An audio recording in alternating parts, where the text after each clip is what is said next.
Dental work done last May, and it still hurts, and I've been in to have it fixed 2 times now.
5, 4, 3, 2.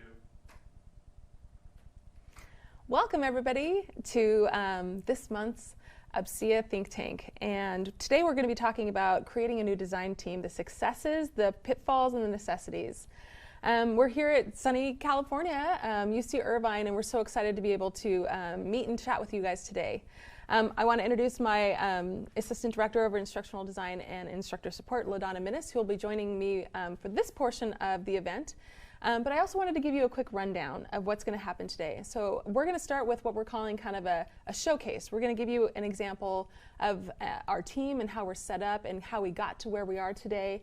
We want this to be interactive even though we're in YouTube, but we're going to invite you to actually participate with us via Slack.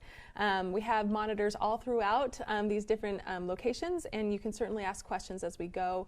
But we're happy to be a part of this UCI event. Would like to send a shout out to UCI for all their hard work on the back end and supporting us in this event.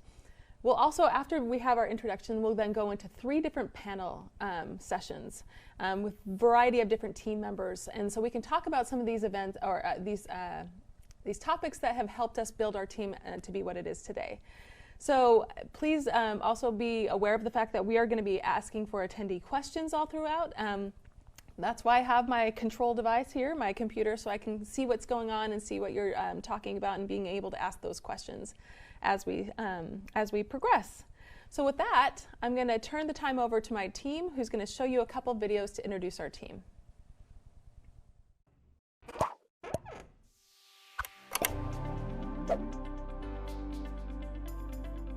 I'm Gary Matkin, Dean of the Division of Continuing Education at UC Irvine. It is my pleasure to welcome you as we showcase our instructional design and media production team, which we call DesignPlus. I've had experience in building several design teams over the years, both at UCI and at UC Berkeley. I'm very proud of the team we've built here that is hosting you today, because this team reflects the experience we've developed over many years. We've recently redoubled our efforts to increase course quality, which is why we've invested in creating and expanding DesignPlus. Today, we'll show you how we built our team and share some tips for building your own teams. Thanks for joining us.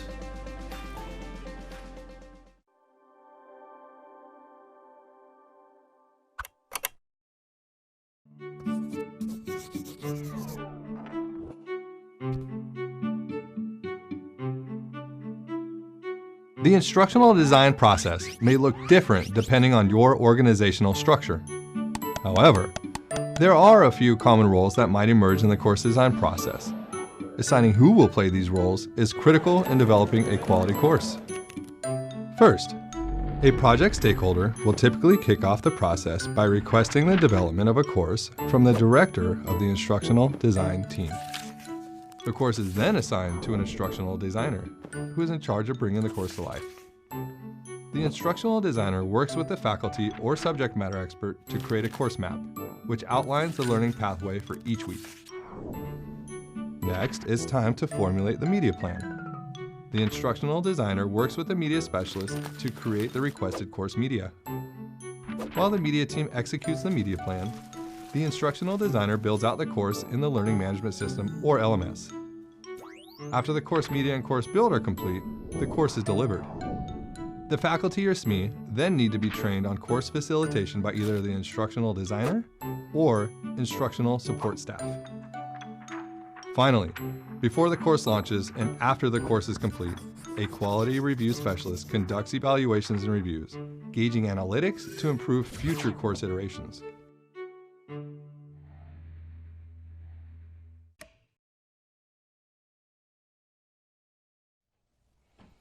Welcome back. Hopefully that gave you a small perspective of what our team does and how we're set up. We're so grateful to be a part and to be partnered with Gary Matkin. He's been a huge champion of what we do here. And the video that you saw right after that is a video that was actually built for one of our instructional design courses here. It was patterned after what we do on our team, but hopefully that gives you a little bit of perspective of how we are set up to some extent. But I wanted to have a conversation with Dawna and also be able to have a conversation with you as Tracy will monitor the chat in Slack, just to let you know how we started out with our team. So not even 2 years ago, so it'll be 2 years in September, I showed up at UC Irvine as the new director of what wasn't DesignPlus at the time, but became DesignPlus. And we had a very small team, and some of this was even part-time or borrowed contractors. But I had a team of 3. I had an instructional designer, I had a course quality manager, and we had a media developer. It's interesting because if I take a look at this is actually what then became the 3 departments that we built out once we had some resources and time. So we progressed on to the next stage, which is, as you see, starting to build out some of these teams. We still had only 1 instructional designer. We had now official somebody move into what we called a senior instructor coordinator role. And then we started to build a media team. We had a videographer, almost part-time to some extent. I think we borrowed him eventually full-time. And then we hired some graphic design animators. I think this is a good question. I at least think, because people ask me often too, I was hired in September of 2017. And by the end of 2017, we had grown with 2 more and started to build out the team. So LaDonna wasn't here yet. She came in much later in this picture. But I'm curious to know from your perspective, when you got here, how did you think about the way the team was built? What are some of your thoughts on that? So I really saw it as kind of being a core team that was kind of here to get us started. And I think the people that you introduced and the people that you selected to kind of grow with that team were just the right cultural fit for who was already here, which was amazing. I actually started on the same day as our assistant director of media, which is a great kind of partnership that we were able to build. And even on that first day, I found a lot of kind of similarities and kind of things that we had in common. And as I kind of got to know the team, I just really think that everyone has been so amazing and inspiring, and it's been great to kind of be involved. Awesome. All right, we're going to go to the next slide then. This is where LaDonna comes on the scene. You'll note that actually her role didn't exist at the time we brought her in, as in most of these positions have been morphed over time simply because needs and changes have kind of morphed over time, I think. But we built out an instructional design team, so we had officially 3 people there. We had an instructor support crew. We started to build out our media team with a lot more with more resources. The one thing that was really nice is when I got here, our marketing team actually had a media team. For better or for worse, that ended up being a partnership that those 2 teams merged to be able to take care of all of our needs as a whole department, not just our course development needs. But in some ways that's been really beneficial for us because marketing, as you all know, does play into a lot of the resources that we end up creating. So sometimes when we're on shoots, it's like, well, while we're here, let's get some B-roll for marketing. So it ended up being kind of a great merge there. And then we have our last slide, which is where we're at now. And you'll see it's starting to look a little bit more like it's hard to read, I guess, is what to say, because the text is getting small. We finally put some leadership into place because for a while I had about 12 people reporting to me, or 11, which was overwhelming when it comes to performance reviews. And I don't know about you, but we have, I think, at least 2 per year. So that was helpful for me to be able to have assistant directors in place. You'll also notice something about our media team. This is something that I've never seen this before. And it was actually pitched to me by Matt McCabe on our team and also Russell. So they came to me and talked to me about the idea of having leads on a team, where before we didn't have that. It's almost like they would assign a specific project to a specific person. But the hardest thing with that is it didn't allow us the flexibility to be able to scale. And so this has been something we've had in play for I think about 6 months, solidly 6 months, and we're still testing out. But so far, a lot of this kind of mimics what we see in like studio and TV production around town. One of the luxuries of being in California is that we're surrounded by the industry, and so we can kind of derive some best practices, I think, from what other people do. You'll see these little gray lines down here, though, too, contractor benches. This has been key because I think the hardest part about being a new team in a department that has growing needs and scales of quality is when somebody comes knocking on my door, either I hide or they come in and say, hey, do you have extra capacity? And I'm always like, we're at capacity, like we're barely at maintaining. But that contractor bench allows me to actually open my door with some sort of ease to be able to be like, all right, what do you have in need of? And then that relates to actual chargebacks as far as how we actually handle that and how we move forward. So building that bench is the next kind of step in our team. I think we have positions posted, but those are all things that we are trying to actually do to build out the capacity to be able to scale. I'm going to turn the time over to you, Dawna. Maybe you can comment on all these shifts. She was part of the shift when we made this, so I'm curious about your thoughts. Yeah, so I think, watching the team grow has been really interesting to me. I kind of come from a startup background as well, working for nonprofits and other, museums and other educational environments. And I think it's been fascinating to watch something grow so quickly and kind of think about how that team structure has kind of evolved over time and how we've had to kind of reevaluate different key members on our team and kind of how those things have shifted back and forth and figuring out, okay, is this the right team for this person, or is what they're doing actually more in alignment with this team? So we've even seen some of those changes happening, and that's kind of been fascinating to me. And I think that's been really integral in our success and growth. Absolutely. And you'll see that because things change so fast, there's things we do well and there's things that we didn't do well. We're willing to be open and vulnerable about that, because I think at some point those success or those failures or maybe missteps actually became really valuable to us, so that we can understand how to grow and do things a little bit better and to reshape it to be an opportunity instead of what might look like a failure. So I'm excited to dive in. Right now I think, we're going to transition. There's going to be, we're going to talk about all the polling questions that Tracy has been asking you guys in Slack, because we're interested to know about your guys' institution, so that helps our conversations a little bit better. And so I'm going to jump into Slack. It looks like, as I take a look at how many people you guys all have on your team, it looks like we have a couple that are very small, and then we have some real built-out teams here, which is Will Pagan, 14. Nice. And I'm trying to remember where Will's from. Will is from, oh dear, I just forgot. Anyway, sorry, Will, I know you. And Rutgers. Rutgers, there we go. Will, of course, Rutgers. Great big team, 14. I'm excited because I think as we were doing this event, I was curious to see if people would all be small teams wanting to learn how to scale. Or I think if I were to attend an event, I'd be like, did I scale it right? You know what I mean? Like, what can I learn from other teams that scaled in a relatively short amount of time? So I'm excited about that. I think it's also interesting looking at kind of the team structure that's being shared in Slack. So out of those 14, I'm not seeing any actual designated media folks. Yeah. So I think that's an interesting point of conversation. Oh, okay, and we just had Chad chime in, 3 designers and 1 media developer. So that's kind of fascinating to me to see that, and I kind of wonder, okay, is there an external media team that's maybe not under the same umbrella, and kind of how that relationship works? Well, this actually brings up one of the biggest questions that I get asked, which is, well, the easiest way to scale anything is to have faculty members design their own courses. That's true.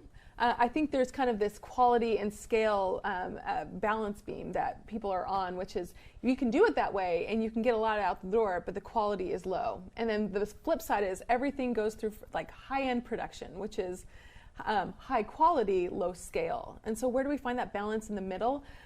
We were a team where when I came on board, they had been doing what I call the faculty assistance model, which is the faculty build the course and we assist them with that. The assistance was fairly relative to the needs of the instructors. Instructors had full capacity to jump in and do whatever they wanted to do to some extent. Some departments had a little bit more of a say.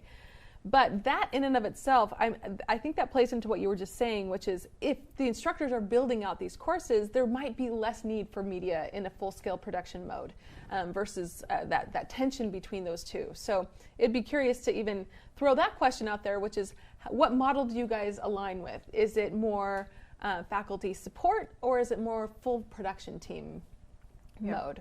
I would imagine in those environments where you don't have a designated media team that helps you, there's probably a pretty robust instructor support team that helps train instructors on new technologies and media production, because somewhere that media has to come into play, and I think it was probably either or for some of those circumstances. Absolutely.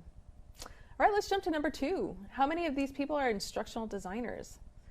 It looks like with Laura's team, I think she had said 2 before. It looks like it's a team of 2 and team of 2 instructional designers. No videography, no graphic design, no supervisor. Interesting. Who is your supervisor then? Who do you report to? Yeah. Wow. And can be a part of a rogue environment like that. Yeah. That'd be awesome. And it looks like Sean, 2 are IDs, but not all just IDs, as they do tech support and training as well. I think we've got, I've heard this called by Melody from Arizona State, or University of Arizona. Wow, sorry, University of Arizona. She called it the lone wolf syndrome, which is these instructional designers that are the end-all be-all, and they do literally everything. Big role to fill, hard to scale, and to be honest, lots of headaches. So that's a lot of work, and props to you guys over at Oakland. Crystal, it looks like they have 1 ID, but primarily the PM, project management, which hugely plays into an instructional design role. I think most teams, as we build out, and this is kind of the capacity we've gotten to, where I think one of the next roles I'd love to even talk about, and I know my boss is on this feed, so we'll talk, hey, but is a project manager to some extent. So that's a great role to have, if not played by 1 person. Wow. 3+1 open position. Open position. It's interesting because right now everybody seems to be hiring. I think that's just across the board, and we all want to say that, but then we all don't, because we want to find the best person, and there's a little bit of competition there. Tim, 1, me, but the assistant director assists in that area. I see that a lot too. There's a lot of crossover between the leadership. Even when I first got here, even though I was a director, I was doing instructional design pretty much as at least 50% of my job. So that's not uncommon. Let's see, other comments. Wow, 11 IDs. Yeah, that's impressive. Rutgers. Yeah. How did you find those 11 IDs? Maybe you can let us know that. Amazing. Also, Julia Burke, 10 instructional designers, STEM and non-STEM. That's interesting. So they have some kind of maybe specialties. Yeah. I'd be curious, Julia, do your instructional designers kind of manage specific programs then? Are the STEM IDs kind of over those STEM programs and vice versa? That's really interesting to me. Awesome. Thanks, everybody, for your feedback. This is really cool to see. All right, let's jump to question number 3, which is, do you have an in-house media team? That's where that makes more sense with Laura. They have a separate unit at the university, but the faculty have to pay for that service. Oh, the wow. faculty have to pay for that service. Interesting. We do not at OU. Crystal Sims, we do, but this is just one hat to many roles. And yep, that's Yes. kind of what we were talking before. Will does, with a staff of 11 instructional designers, they have 3 in a media team. That balance is interesting too. I'd love to hear more about that. Yeah. Department of 1, a videographer in the IT department. We have a student who works as a part-time videographer. I think my media team, and we'll give you a behind-the-scenes look at the very end of our production here. We've had to have a lot of students step in to actually make us successful for just like, you won't see them, but they're runners back and forth, helping with productions. Yeah, and it looks like University of Alaska Fairbanks. Yes, 1 media person who, 2 students supported by the designers. Really cool. I think that's really awesome. Yeah, I'm really interested in that scenario where faculty have to pay for services and what kind of the adoption rate is for those faculty, how many faculty actually choose to use those services and pay for that. And I'm assuming that they then would own their content as well, so the university or institution would not then own that content. Kind of interesting seeing all the different dynamics of teams, and I think it's revealing in the way that instructional design teams at different institutions are all in different departments even. Yes. And some of them are under IT, some of them are under library services, some are academic or administrative or even HR. So it's kind of fascinating to see that. That's awesome. Jumping to question 4, how long has your team been in existence? Now this starts to put some context. I think some of the answers we just saw with Laura in 3 months. Wow, that's a lot to do, but that totally makes sense. If they have 2 instructional designers and they have a media team on at another site, that totally makes sense to me now. Sean's been around since before I started here in 2001. That's a while. Wow, way to go. Crystal Sims, 10 plus years. Will Pagan, as currently constructed, 2 years. I feel like that comment warrants a full conversation. Yes. Because as currently constructed, what, 5 months? Like, I don't know. You know what I mean? Maybe, So yeah. Here as well. Chad is 5 years. Dawna is 2016, so that's about 3 years. 1999, but really evolved over that time. I think that's fairly common. Tim Danner, it was only me, the ID, up until a few years ago when we added assistant director position. It's interesting, you added leadership first.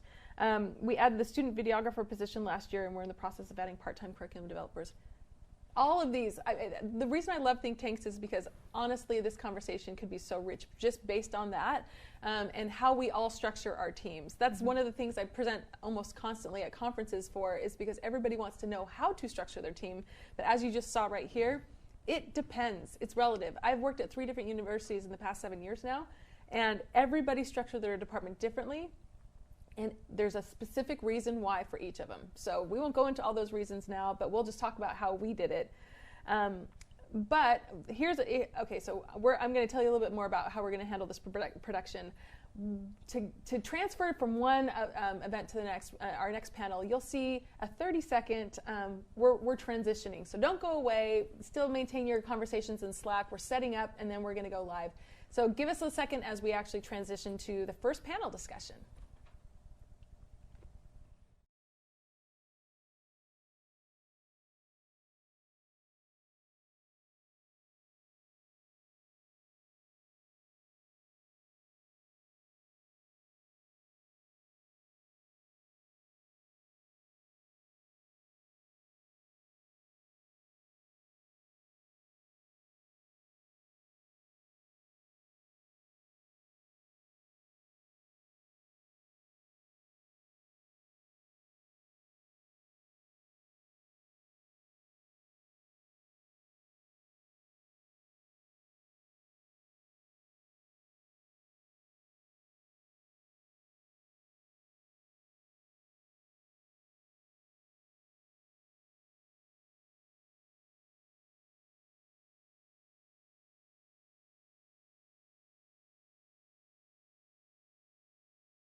Welcome back.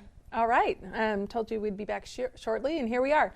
I want to introduce the addition to this panel discussion, which is our Assistant Director over Media, Chris Velasquez. So welcome to the circle. Hi, everyone. We set it up like the View. So anyway, so the first question, or the topic that we're going to be talking about right now, is personnel and resources. And actually, as we were paused, I looked into Slack. It looks like there's a couple of people saying. Avia, and I hope I pronounced that right, saying, how did you go about advocating for full-time hires? Well, we're about to tell you. Yeah, here we go. Let's just launch into the first question I have for these two, and we can chat about it. So when building a team, how do you know which personnel to hire? So I think your initial hires really need to be people who have multiple skill sets, ranging from UX, UI, and media, scripting, graphic design, etc. Because they're going to have to wear many hats, similar to what you experience in a startup environment, and things are going to kind of change really rapidly. That's an important consideration. And I'd also say you need to make sure that they fit with the culture of any existing team members, and everything's going to kind of gel well. What do you think, Chris? Before I answer, I want to kind of throw this at you. Okay. Because coming from the models previous to us, how did you choose us? Good question. Well, it's interesting because I can give you a little bit of background. I was at George Washington University, and I was hired as an instructional designer there. 6 months in, everybody on my team quit. Now, I don't know how many people have had that happen, but the thought of, was this a mistake, crossed my mind many times. But when the administration came to me and said, we want to put it together a team and we need your help, that ended up being a quick path into leadership, which I wasn't necessarily anticipating. But to your point, over time, the last about 10 years have been me fleshing out, what did I need? Because you hire who you think you need, and then in the moment you're like, and then it's like going back to the table of like, can you now be this person for me? Or you just have to kind of roll with the punches and fill in the gaps. So one of the things after I left George Washington University is I realized I needed a producer. So we had certain media developers, but we had kind of nobody to oversee all of that. So Chris's position was a producer. That's why he's sitting here. I knew I needed it. His position has evolved within the year that he's been here. So now we've restructured, as you saw, and now he's the assistant director over media. So, and Dawna's position was instructional designer, and I couldn't get away with not having instructional designers. So, but it's been interesting. Every team I've worked on, we've all kind of seen where there's gaps and then said, who do we need? So now I'm going to flip the question back to you. Now that you're here and we've actually changed with you here, how did you know who to hire? So it's basically piggybacking off of the iterations before we came along, which is to say that our small team at the time were very multifaceted, and so we were generalists with a lot of different skill sets, and so we were able to account for a small amount of the scaling issues. But at a certain point, it's like, man, I wish I just had someone to do X. And especially with media, it really does fraction down to really individual tasks and specialties. And so in looking to bring people on, it's like, well, here's one part of our process that is right now either a bottleneck or it's I can't handle it all. And so we would try and find someone who's specialized in that and then kind of fill out the team positions that way. Right. That's a fair response, and I think that continues to be where I think at most teams that I've been in, it's like, where's the breaking point? Where's the bottleneck? Who is stressed out today? And then how do we help that person? Okay, so going into the next question I have for you. So when building a team, how do you scope for the right funding and then resources? Which is also probably a question I'm sure is on Slack right now, is how do you fund all of this, right? Oh, so I think this kind of starts with clarifying your institution's goals and the scope of the projects that you're going to be working on. And I would start with the resources that are kind of critical for those immediate functions with the anticipation for growth. What was important from the media perspective is because media is its own process in and of itself, in addition to designing courses, being able to look at how long those processes take versus the kind of quality that we want to get really helps give a picture of, well, this is the manpower that we need to achieve this. And so based on that, then it's like the institution will be usually supportive of like, well, we want this amount of quality, so they will understand the juxtaposition of, well, this is how many people you need to accomplish it. Right. And it's interesting because they're coming at it from that perspective. From my perspective, because I was the director, really my first conversation is, how much do I get? It's like backwards planning in a course development process is, where's my stopping point, and then what do I need? How do I reorganize that? Because right now, I mean, when we first started, 95% of our budget was just personnel. Because at this point, I'm like, I can sacrifice things like professional development just because we're in building mode, but then trying to kind of vet all of the positions and the people that come on board from that perspective. Then it becomes, once we get people, then it's these people, team members coming to me saying, we need more. Can you ask for more? And I always have to say, we can ask for more, but I want to make sure that what we're asking for is something that we can stand by. It's vetted. It's not just, hey, we had a bad day and we're cranky, but we want more people. But that it's been a sustainable need over time, and that also in going to administration, and this is what I found is key, is I can actually turn this around and say, here's what we can do if you actually give us this resource. So here's where we're at, here's our capacity, but here's what we can do. And I think that's been very helpful. and then kind of filtering it down from there of like what do we need going forward. To that point, we were on the media team very lucky that the small group of us all had enough skills that we had kind of a buffer of being able to accept more work and being able to do different things on projects. But as you say, the breaking point eventually comes where it becomes a little bit too overwhelming, and then we kind of have to seek some kind of external sources for help. Absolutely. Moving on, next question. You guys are doing so well. This is not a quiz, by the way. So here we go. Next question. What happens when you have a personnel bottleneck? How do you adjust? Because I think sometimes when you identify that, you're in triage mode, right? So how do you triage something like, again, if course launch is a week away, and then all of a sudden we recognize that we have a bottleneck, how do we solve for that?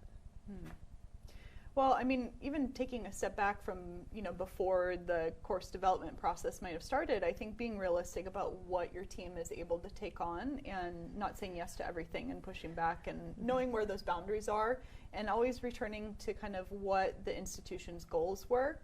When you're considering taking on new projects, does this align with what our goals are and what our mission is? Yeah, my team loves to say that to me. Like when we first got together, it was like, Camille, do you say no? And I'm like, well, sometimes I can't say no, and most directors will sit there and shake their heads. Sometimes I have no choice. I have to say yes, especially when it's like the dean or the provost or the president of the university. You say yes to that. So when that happens, and it happens frequently, it's the filter down shakeout method of what I've gotten better at is it's almost like the Post-it note on your fingers. I can do 5 things. It's the Phyllis from The Office thing. I can do these 5 things. But I can't, so what do I give up if I have this one extra one? And trying to be able to have those conversations. It's part of the director's job to be able to filter between that, and it's also part of the team's job to let me know when they've hit their breaking point. And so it's a fine, delicate balance, I think, between the two. So yeah. The issue of bottlenecks, for me, comes down to kind of like there's 2 components to it. In the long term, it really is us looking at our process and looking at what part of the media process needs to be supported or beefed up or increased as far as personnel. In the short term, if we're talking about a course launching and there's deadlines that are kind of that we're chasing, then it ends up being we have to incorporate almost a kind of an MVP essentially, which is the minimum viable product, which we have to then balance what we can accomplish within that amount of time with the best possible output. And so it's a kind of, we might sacrifice something that we wanted to achieve, but in the end, if it's meeting the requirements and the goals of the course and of the institution, then we at least hit that mark, if not our personal goals for it. Awesome. Actually, I think this speaks to the idea of the contractor bench. Bob had mentioned he'd like to hear more about that. So that's where I think we are trying to solve for bottlenecks. I think we do the best we can with the projects we're given to be able to, project and scale. But even when we do, just like any teacher would attest to, when you have a lesson plan, it never goes to plan. There's always some accommodation you have to make. That was why we realized we had personnel bottlenecks. And for us, the safety of a contractor bench gave us kind of this peace of mind of like, okay, I don't have to burn out my instructional designers and risk losing them, or my media team and risk losing them. What I can do is say, if this is a priority project and we can't change anything else because courses are launching, then this is going to be something that has to be funded through a contractor bench. And that's actually been probably the easy, for me, it's a peace of mind of, well, if bottlenecks come, we have a plan for it. It's not us having to get rid of course and pause course projects, but it's us being able to scale on the back end and have that accordion to some extent. And I think part of that is anticipating those needs and having that plan for growth from the start. So, the hiring process can take a long time to find the right person for your team. So anticipating those needs and kind of moving forward with hiring kind of recruiting practices early and not waiting until it's really urgent and oh my gosh, we need this person now because this course launches next month and we don't have anyone.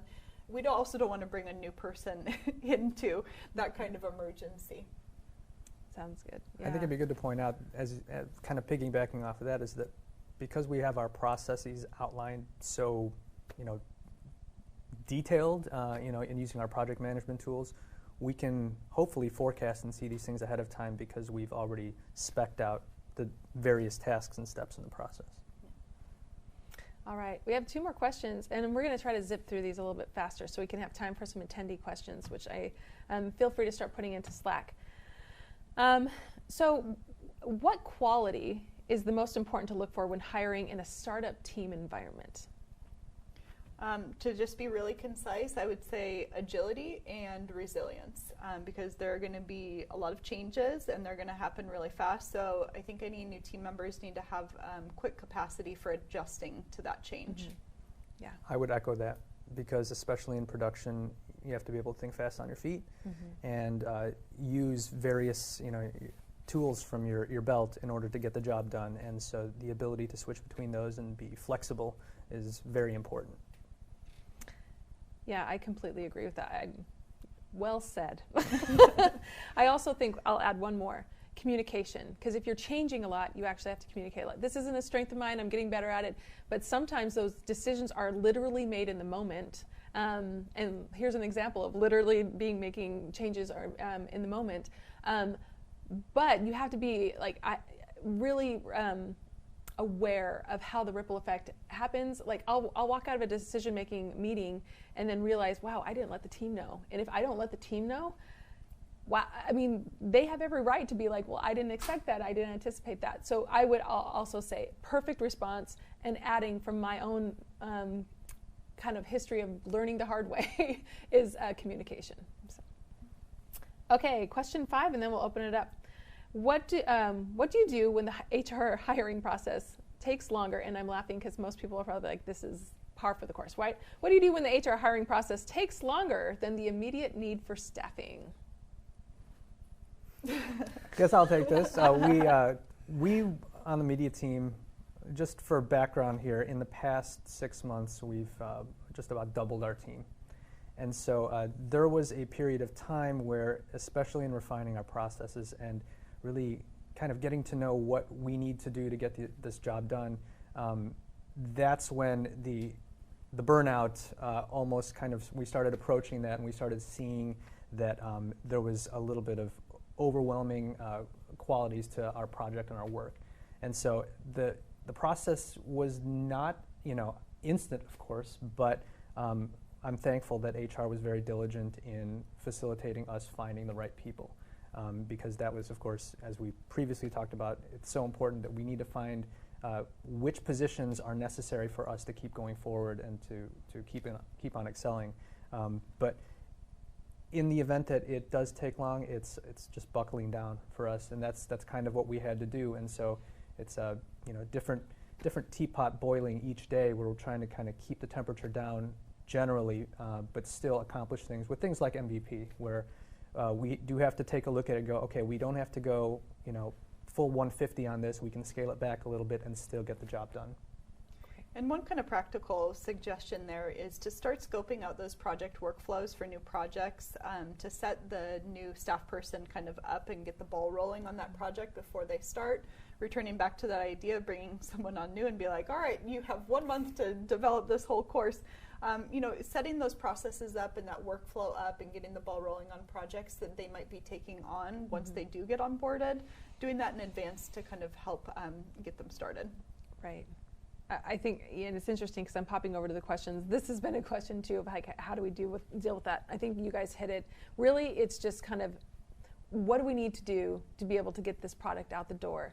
Another thing I like to do too is, this is 1.0, guys. Don't worry. All the 2.0 suggestions we'll get to, but 1.0 is what we have to do to be able to do this. And we can layer in aspects of improvement once we have the team. So for instance, with Chris's, when we were hiring 6 people at the time, and our number one question is, when can you start? We have like this mounting list. So, but we were able to kind of find ways to say, this is what we need to be able to launch this course or this project, and this is how we'll modify once those staff actually get in the door. All right, great conversation. I'm looking now at the chats that or the questions you're asking. And I think this might just be something where we can kind of pick some favorites. Chris doesn't have his laptop, so I'll throw some out there. It looks like some of the questions you're asking is some of the questions we talked about, so that's good news. So here's a question for Dawna. What's the difference between instructional design roles and an instructor support role? Oh, so this is absolutely evolved. Yes, still evolving, by the way. Still evolving. Right now our instructional designers are focused on kind of program development, and we're implementing a program planning model that kind of streamlines into that. And they work with subject matter experts, and they typically are working on projects where our in-house media team is creating resources and content to be included in that development. And then we have our instructor support team that's more the faculty support model for development that provides support and kind of project management for instructors who are developing their courses that they'll kind of retain ownership of, and they're kind of creating all of the media and resources for. Great. I'm looking at all these questions. There's so many questions. I almost want to like knock them out. Yeah. Here's another one. What project management tool are we using? We're using Rike. We considered many tools. The reason we chose Rike is for the dependencies. But certainly I know there's a lot of people, schools that use Asana. There's a new one that I actually heard the other day. But it's actually really funny. Anytime I go to a professional development conference and I'm looking at the vendors, I'll always be like, hey, $1 million idea.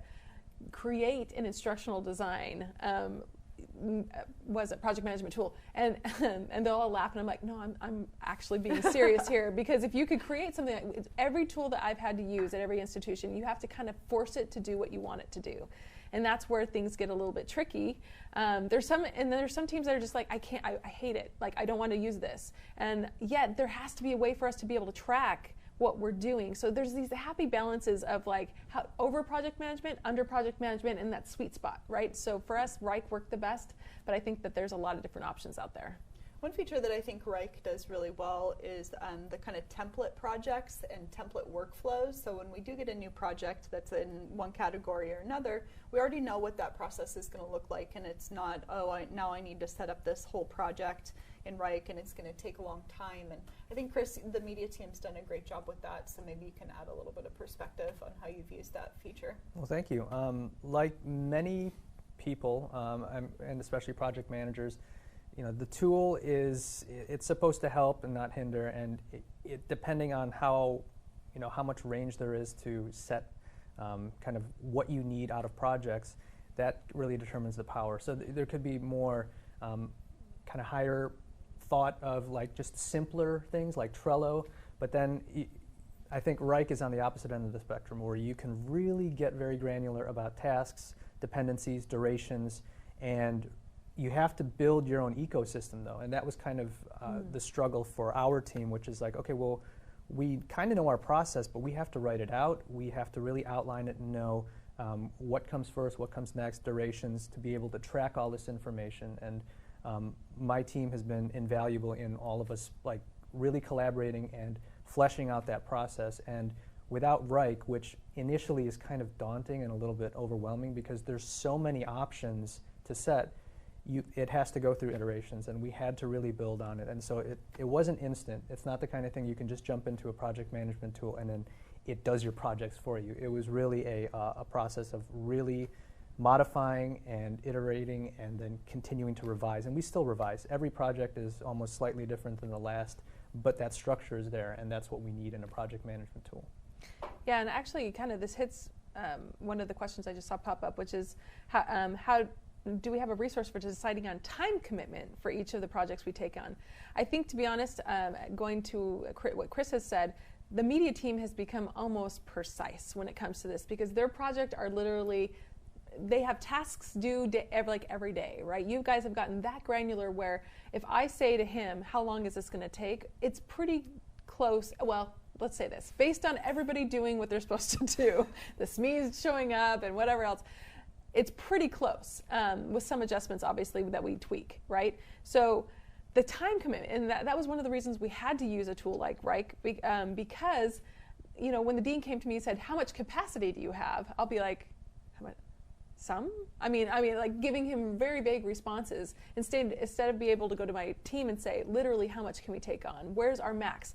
And that actually allows us to then understand when we'd have to dip into a contractor bench too. So I think making a tool work for you, I've worked at universities where it's like it's the billable hour. That's not my favorite model, and certainly one that I keep forgetting. I think it changes the culture when you do a billable hour.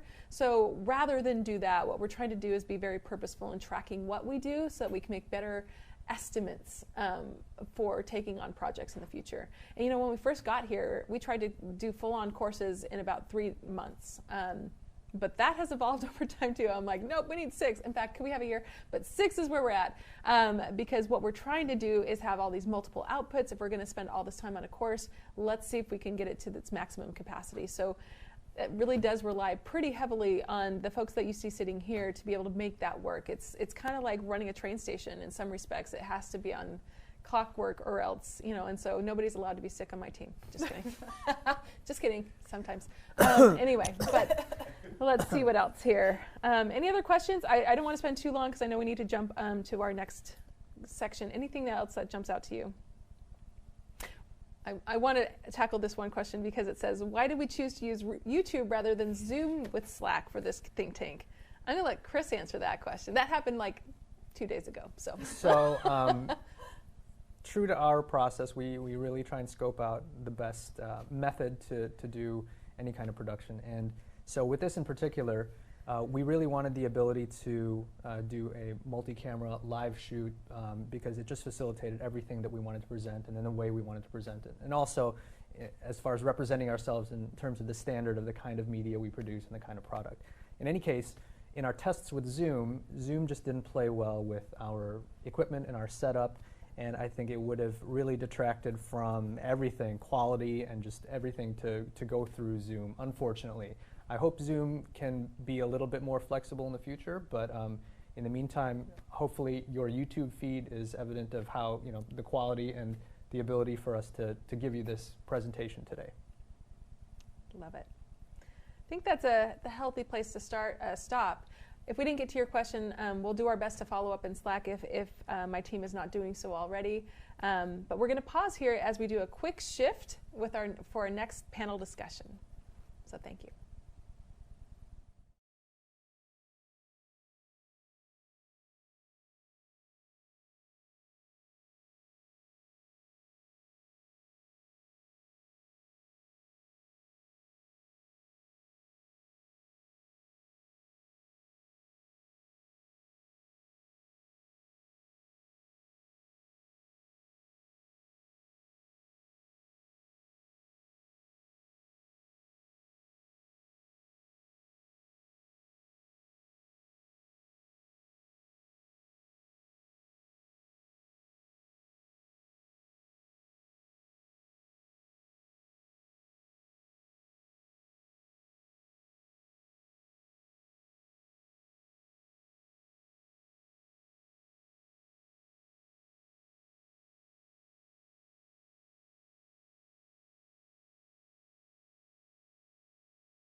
Welcome back. I wanted to, somebody made the comment we weren't drinking from our mugs, so I just want to let you know there's water in here. Anyway, welcome back. We're excited to be able to go into the next topic, which is processes and templates, which is another next big step of creating a team, because when you get together, you're all there and you're all excited about what to do, but how to do it, right? And then how to make a process and templates to be able to move forward. So question one to the team. Oh, let me introduce my team. Sorry, I keep thinking anyway. David Evans, instructional designer extraordinaire. Jen Ferrara, she's the senior instructor coordinator working on our instructor support team. David Conley, who's our graphic design animator. Graphic designer / animator. Okay. Is the official title. You'll notice that the titles are just changing. A little strange, here but we make it work. In real time. So to ask this group to start this conversation off, what considerations are taken into account when building a template? I think if I was to answer on the media side of things, I think a lot of it involves how accessible is it, not only to members of your own team, but to members of outside communities, right? And so this could be a matter of we're making templates of what our entire video should look like, feel, animation style, 3D versus 2D, et cetera. But it could also go down into more granular terms, where if we're passing assets between media members on our media team, can we make motion graphics templates, for example? Can we make assets that are reusable later down the line, animations even, where we can reuse for different types of courses? Let's say we have a sports course that we can have a guy throwing a baseball. Let's say we can use that in a different sports marketing course down the line. We can really try to find ways of shortcutting time constraints that we already have and we already are familiar with as a part of instructional design in general, right? And I think that's important to take into consideration when making these things is it easy to use? Can someone just hop into the program and immediately understand what's going on? Can someone look at a video and immediately understand the style and effort put into it? And then we can work from there. You make some really good points from the media side, and a lot of those points could actually apply to our instructional design. And so you talk about efficiency and you talk about consistency, right. And those are things that we strive for in our instructional design of these templates in these courses. And consistency is good because you want to have the same feel across the board so that students or learners who are going to these courses are familiar with what's going on. They don't have to relearn how to go through that course, basically. And so one way that we've set up how to facilitate a consistency across the board for templates is to create these style guides. And so these style guides are internal documents that explain everything from embed sizes to creating responsive navigation. So it's easy to just go in if somebody new comes to the team and pass along the style guide, and we can continue to keep things consistent. At the same time, everything's efficient. And so if we're able to just have a point to start at, as opposed to starting from scratch every single time, that saves us as instructional designers a lot of time. And I think what you're really talking about is user experience, making sure our students from course to course have a very similar experience and that the format is the same, so it's familiar and easy to navigate through.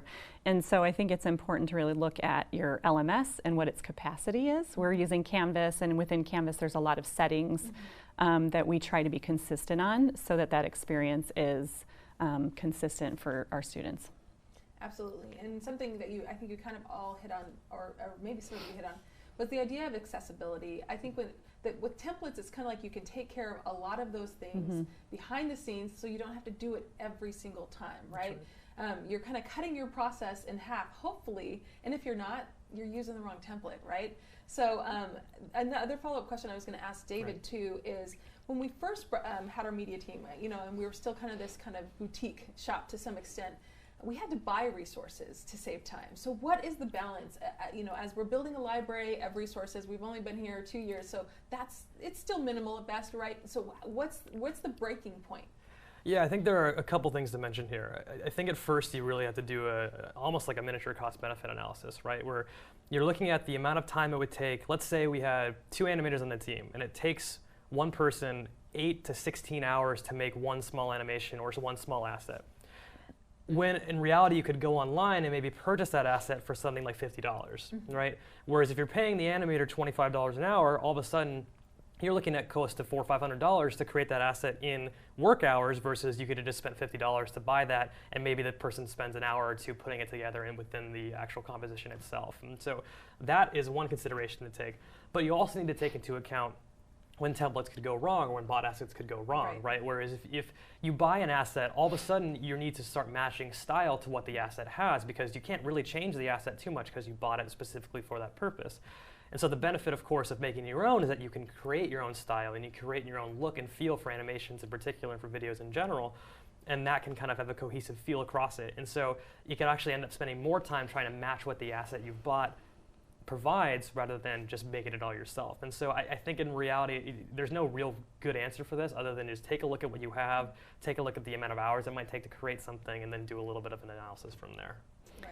I think something too we hadn't addressed was the templates that we provide for our instructors, Yes. right? So both on the instructor support side of things, so guides and resources to help them be able to navigate through Canvas and their course, but also the templates that we provide to them in the whole course development process, right?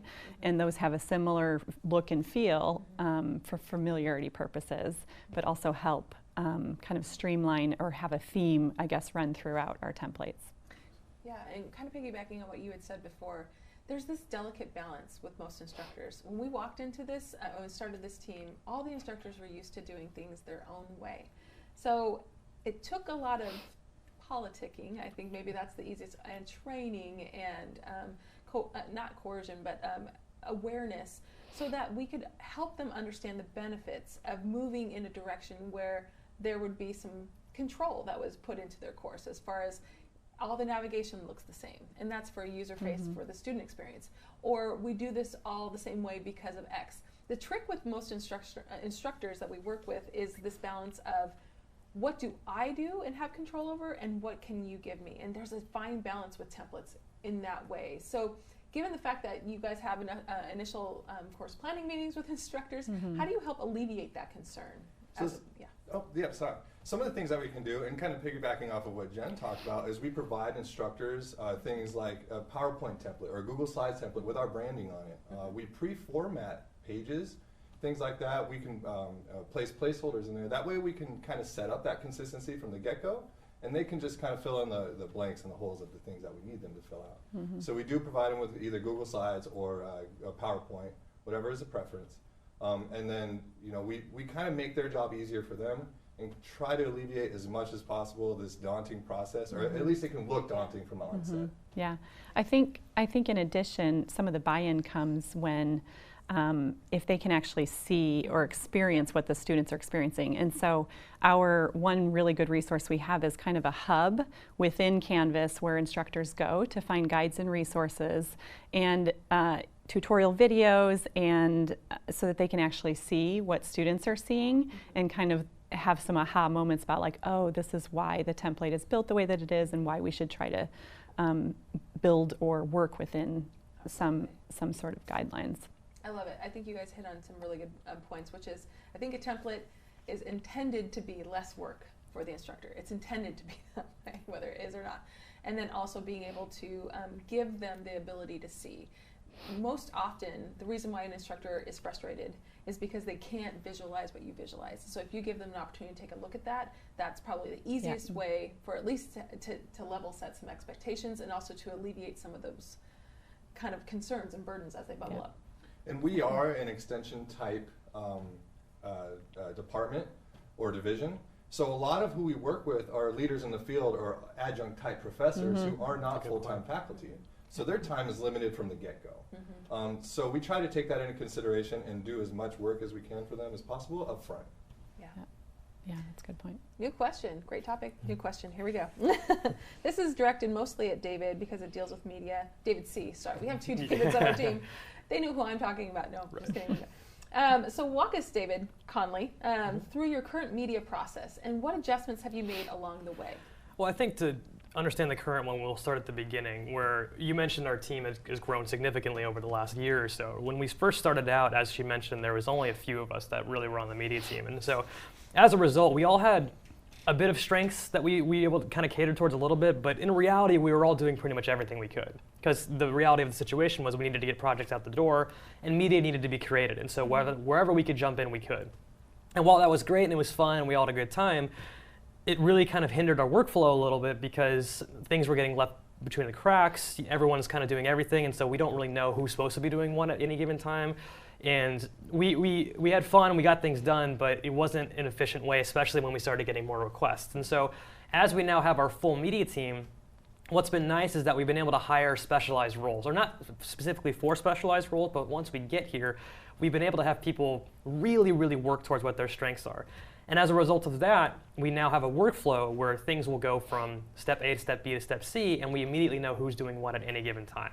And that's a really surface level view, but you kind of give an idea of how we were able to scale. And we had folks in Russell and Matt, who she mentioned earlier, were the ones who really drove our scaling process. And they based it really off of what happens in TV, in large-scale TV productions, and really just Hollywood productions in general, where we have a director who will field the project, leads who will then assign that to what's then the crew members down below. And again, the leads are kind of the project managers for this, and us on the crew are involved with kind of executing the whole process. And so again, that's a very surface level view, and I can get into more detail if you want, but that's kind of a overall. Oh, we're getting into more detail. Okay, great, perfect. No, my only other follow-up question to that would be, so, oh my gosh, I think I just lost my question. Was it about? But basically just like, then how do you, like from your perspective, how has your job evolved then? So, and was that something you wanted to evolve in? Like, Great. where do you balance that? Like, what if it goes in a direction you don't want it to go? Yeah, that's a great question. So my job, when I came in, I was more of a videographer than an animator, and as I kind of started just doing more work in general and started again taking up different roles, I found that I enjoyed the animation side of things a lot more and the motion graphics side of things a lot more, and so I really kind of asked the higher ups if I could focus more on that, and because animation is such a work-heavy workflow, they were of course obliged to agree, and I was lucky in that regard, right? I was lucky that I was able to work my way through it. And as I've moved along, as we've hired more people, I've dove even deeper into the animation process. And so animation involves many different things, including rigging assets, creating the assets themselves, actually animating them, sound effects. There's so many different steps of it. And what getting more people on our team has allowed us to do is have each one of us specialize on those things. Now, that could go the wrong way, like you mentioned, in that someone gets put into a box that they don't want to be in. And I think in order to prevent things like that from happening, I think it's really important, especially from the directors and media side, but really as an instructional design team as a whole, is to leave room for creativity, is to make sure once you get to a point where you're staffed properly, is leave room for people to expand on their current jobs and really allow them to figure out what they really like doing. I likened it to choosing a major in college, right? Where a lot of times people that pop into what they're majoring in don't necessarily want to be there. It's just something to get them in the door, and then they kind of expand their offerings from there. They start taking different classes, they start experimenting with different things. And I think that's important on the media side, and really, I guess, in any job, is to really kind of nail down what you're passionate about and go from there. And so if you're a higher up listening to this, or if you're pitching this to a higher up, I'd really encourage that creative time in order to make sure that people don't get dissatisfied with their role. And if there's no creative time, at least open up the communication barriers and make sure that there's a proper line between the higher ups and the crew to make sure that they're happy. Absolutely. And that's been a goal of our team since we've been in existence. But also, I remember Ryan Anderson at the University of Wisconsin telling that to me. He's like, Camille, you have to plan for innovation time. And if you don't, it won't happen. And so it's a lot to plan for when you are literally at capacity all the time. But also that's one of the things, like you just said, it's an important message to be able to have that conversation with your higher ups, to be like, if you keep giving us all these projects and we don't have any more capacity, innovation possibilities go down. And so there has to be that healthy balance, and I'm glad you brought that up. And that was one of the main reasons we scaled in the first place, was to get that creative time. Yeah, absolutely. So many other questions, but we're going to move on because I try to keep in bed. Sorry, everybody. No, this is great. So this is more for David, Evans, and Jen. So walk us through your course development process, and what adjustments have you guys made along the way? And this is a very rich answer, as I know. So I can kind of touch on where we started and kind of up to the point where we're at now, and then Jen can kind of touch on a little bit where we're at now. Yep. So when we first started about 2 years ago, we were very much different in our processes and team structure than we are now. So when we started, we definitely had our work cut out for us. We had to consider the processes that already existed before. We're not the first instructional design team here. There's been several iterations of instructional design teams here. So there's been a lot of work up to this point that we had to take into consideration when trying to do our role as instructional designers. And so we had a lot of different processes that we had to start off with because our work was cut out for us, but we also had a lot of different departments, or you might know them as colleges, that had a lot of different needs and accommodations that needed to be met, and different preferences and things like that. So we started off with, like I said, a lot of different processes, but we narrowed it down to about 4. And so those 4 different processes land on a spectrum of, we have full control over media development as instructional designers. We try to own the content. We work with assessments. We work with evaluations. We are in there working with learning objectives, making sure that they're measured, those sorts of things. On the opposite end of the spectrum, we're just copying courses over. So those are called preps. So we have a full design process where we have full control and we own the media and the content, or at least we're trying to. And then we have the prep side where it's just a copy over the course regardless. We have no input. In the middle of that spectrum, we have, we would templatize previous courses. So this is actually a really good opportunity to kind of go, for us to go and see the current state of courses as we got hired. And it was, we gained a lot of insight. Very eye-opening. It's very eye-opening, exactly, to say the least. So we gained a lot of insight into some of the previous issues. So that was actually nice to do in a way, even though it kept us really busy. And so we would basically take these old courses and put them into our new template that we had designed and apply our own design elements to it. And then we do reformatting and things like that. But it's a little bit of a round peg, square hole. Because exactly. It sounds super simple to put something into a template, but as most of you know, and really honestly, when I queued them all up for these projects, I'm like, this should take you, what, 2 hours? You know, this is something you can do while you watch Netflix at night, right? No. So sometimes we were reaching out to instructors and saying, what is your rhyme or reason for this? Because we're trying to make it work, and it's not obvious what your flow is, or why you've put this here, why you've decided to do, you know, whatever decisions that they've had to make. So that's 3 of them. The 4th is, it's an instructor support model, where we did work hand in hand in development of a course, but the instructor had much more say over what was being put into the course, textbooks, things like that, than we did. And we didn't own the content. So we had all these... And didn't do media. Yeah. They would do their own screen captures, lecture recordings, things like that. So we had all these different processes to account for. We had all these different departments that we wanted to accommodate and make sure that their preferences and expectations were met. But that wasn't necessarily sustainable, because we were doing, per instructional designer, over 30 courses per quarter. That's every 8 weeks we've got 30 plus courses. On top of that, our director is taking on instructional design roles. Yeah, to just backfill, right? And my favorite / not favorite is, I remember there was a course that launched the day before, and I'm like hounding them to get your courses out, and I'm like, oh crap, I forgot I even had that course. I think we were just triaging, like it was just mostly like, let's get it out the door. But I think we hit a point where we were just like, we cannot sustain this. Our team is already burnt out and it won't last long term. So I said, okay, no more preps, no more templates. We're going to pause this and take a look at actually what we're doing. And that's the transition I think you're about to talk about, which is where we are today. So I know we split these 2 roles into 2 different departments, so the instructional design department and instructor support. So tell us, David, exactly what you are now working on. So now, as Dawna had kind of mentioned, we're doing a little bit more program planning. So that way we can build upon courses and we can really make like a web of a program that integrates together. So it's not just disjointed courses one after another. But we're also really aiming to, as I noted, owning this content for whatever reason, putting it on different platforms, partnering with different universities, things like that. So what we're trying to do is as instructional designers, is really hold the subject matter expert's hand, pull them along with us, show them how to write these assessments, show them how to create learning objectives that are actually measured, those sorts of things. Now we leave the content to them, but to kind of get away from being tied to textbooks and things like that, which obviously we don't own that content, we've actually now started doing what we call instructor authored readings. So that's where the subject matter expert, and they sign this in the contract, actually writes out the content, and we produce the media as well, and we end up owning all that. So no matter who teaches that course in the future, that course package just gets passed along to the next instructor. We as instructional designers work with them in facilitating that course, training them how to do that course, and those sorts of things.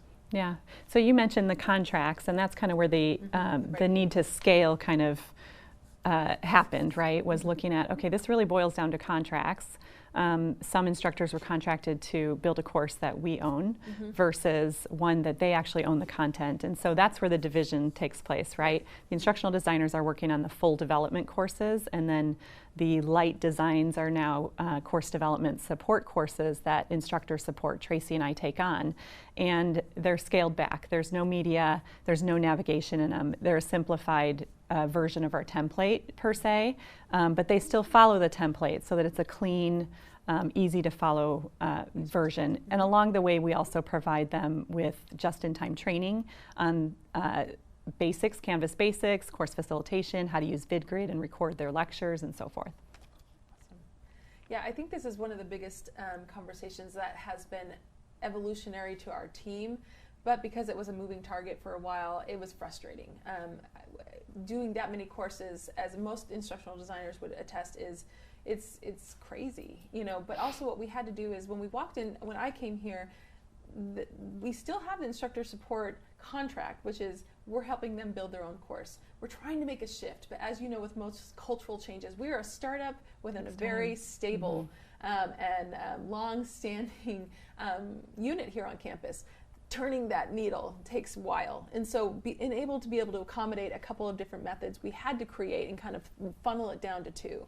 And so that's been useful, at least for us, where now David has a healthy number of courses and he's smiling, yay. And Jen too, they actually have, we were able to kind of shake out all the rest of that and be able to get down to what it is our team will do and do well. Yeah, so. And yet we're still trying to fine tune that process, right? Because as instructor support, we're still onboarding and training instructors who aren't necessarily going through the course development process too, so it's figuring out how to scale that as well. Absolutely. Here we go, next question. How do you plan for iteration with templates and processes? So we're talking about iteration. How do you iterate? I can jump in with the easy answer for that one, is trial and error. You know, you want to be purposeful in the decisions that you make, but you don't know what you don't know. So you might follow that path and you run into issues that you didn't know what to expect. So you take a step back and you kind of recalibrate your process. An example of that that I have is what we used to do as instructional designers is we would design and develop, we do the pre-course facilitation stuff. So design and develop all the way up until the course launch period. Then we'd pass off that course to our instructor support team, who would be there to support them in case anything went wrong during the duration of the course, in case they needed to change anything, things like that. So they're reactive to the needs of students and instructors. In the middle of that, when we did that transition, what we would do as instructional designers is train instructor support on how to train the instructors on that specific course. Well, over time, we realized that's just redundant training. So I, as an instructional designer, I know the nuances in the flow of the course, and I've been working with the instructor on this, and I already have that rapport with the instructor. So what we're doing is, as instructional designers, we're actually doing the facilitation training as well. And it's just much smoother. And it might seem obvious now, but it took us a little while of trial and error to really come to that decision that, look, we need to kind of shift focus on who's training these instructors. Yeah, and that's kind of a new decision, right? Part of it is with this transition from only 2 tracks of course development, like a full development, and then the course development support courses. There have been some growing pains along the way because when this, we needed to adjust and quickly. And so yeah, so Camille, you could probably talk about that. I knocked on Jen's door one day and talked with her and both Tracy being like, what kind of capacity do you have? Again, a question you should never answer from any direction. I have zero capacity. But I had to give her this new process, and her and Tracy, you know, one of the first questions is, do you have any guides or real, outlines for you? And I was like, some, but nothing that was formalized. So really, they had to take something that was due in 3 months and figure out a process and kind of partner with our instructional design team. Like, where are some resources? Can we build some templates? They did a really good job for what little they were given up front. But I mean, to the iteration process, now she just barely finished. We just launched our first cycle of CDS courses. And in that process, we still need to debrief and then refine the template for CDS courses. So lots learned. Yep. Yeah, right? But it's good, right? Yeah, it's all good. I think that's where the agility comes in as well. Is, you know, we're constantly iterating. Iterating. And they might not be major iterations, but at the same time, we're always trying to look for ways to improve. I think everything you've mentioned applies to media as well. I mean, it's just a matter of, a lot of times, especially in the early stages, we kind of just had to get something out the door, right? But I think something that's important is to just keep constant lines of communication open between you and your higher-ups, you and the stakeholders, to make sure they understand, like, this doesn't have to be the final version of this. Like, we can put something out that's acceptable now, and then we can iterate it over time. And I think especially with media, we're really kind of hitting our stride now in what we like and what our style is. But we still have so much room to improve, and I think knowing that there's always going to be ways to improve not only what you put out, but the process behind it is really important. I know for our media side in particular, like I mentioned earlier, our process is still iterating.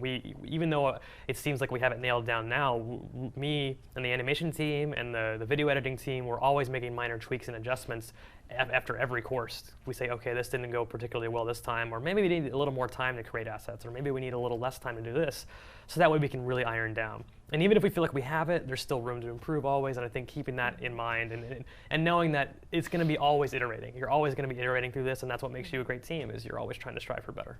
Absolutely. This is why I love my team. They're so great. Last question I have for you guys before we jump into attendee questions, so feel free to start putting those in Slack. What advice would you give to new teams, or even well-existing teams, when creating workflows and processes, or even modifying workflow and processes? What advice do you have? I think mine is what I mentioned earlier, is make sure there's room for creativity and innovation. I think make sure folks are having fun on your team, because you mentioned in a couple of the earlier panels where you want people to enjoy what they do. You want people to come into work and feel like they're making a difference, or feel like they're really impacting something.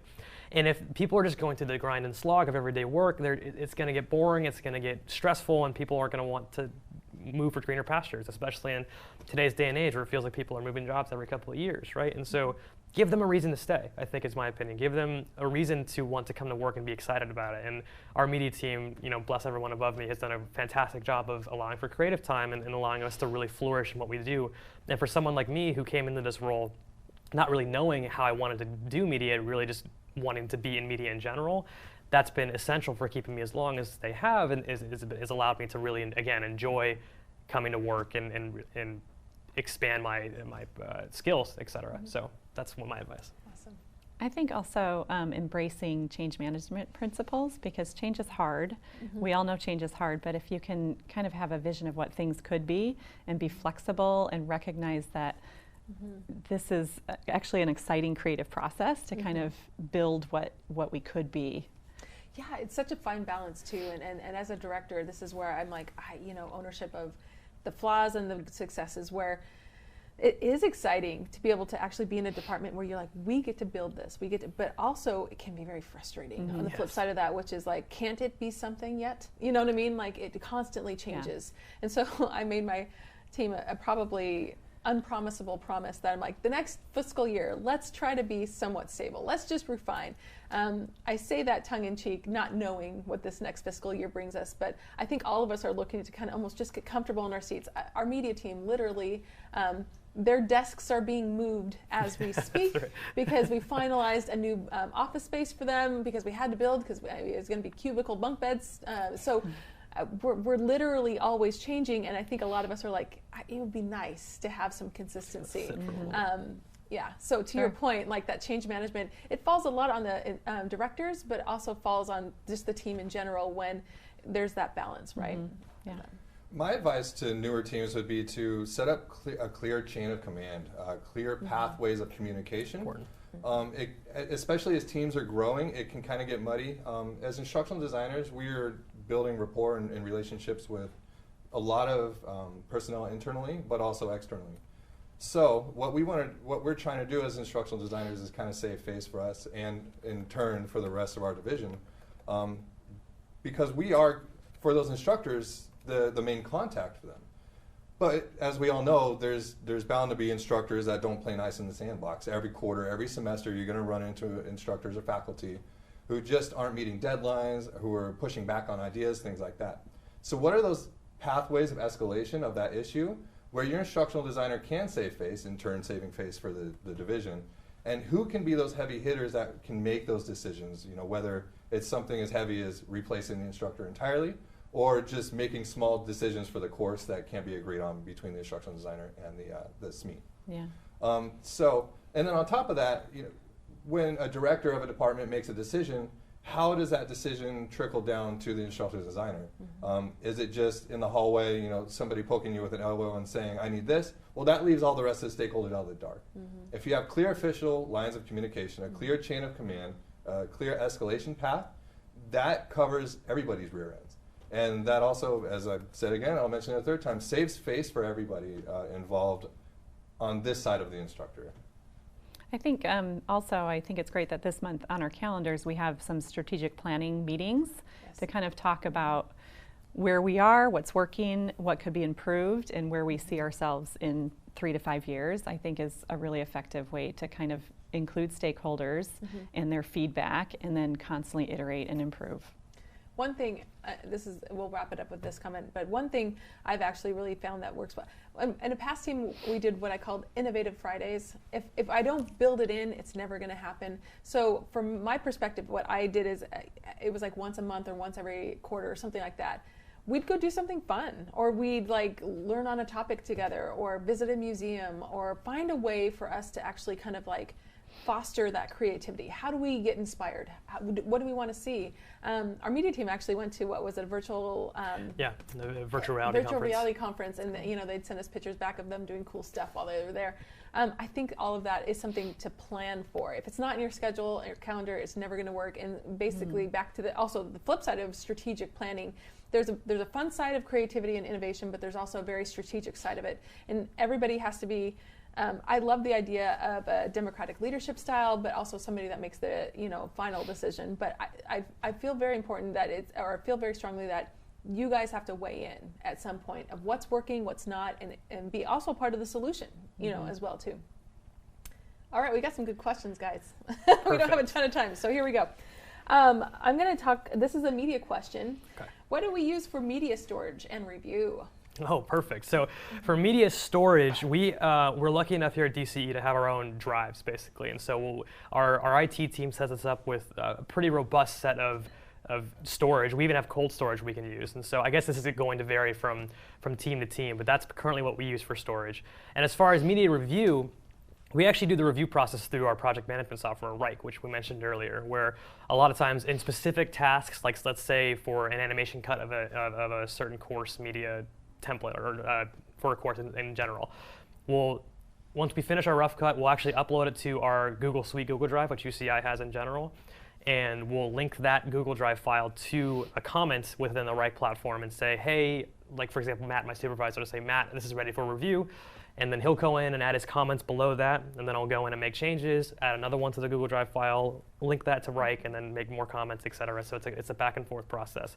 And the approval process goes through different people, but that's kind of what we use to review. I hope that answers the question. Yeah, and where it lands on eventually, it was initially called ILOS, but now it's called VidGrid. That's right.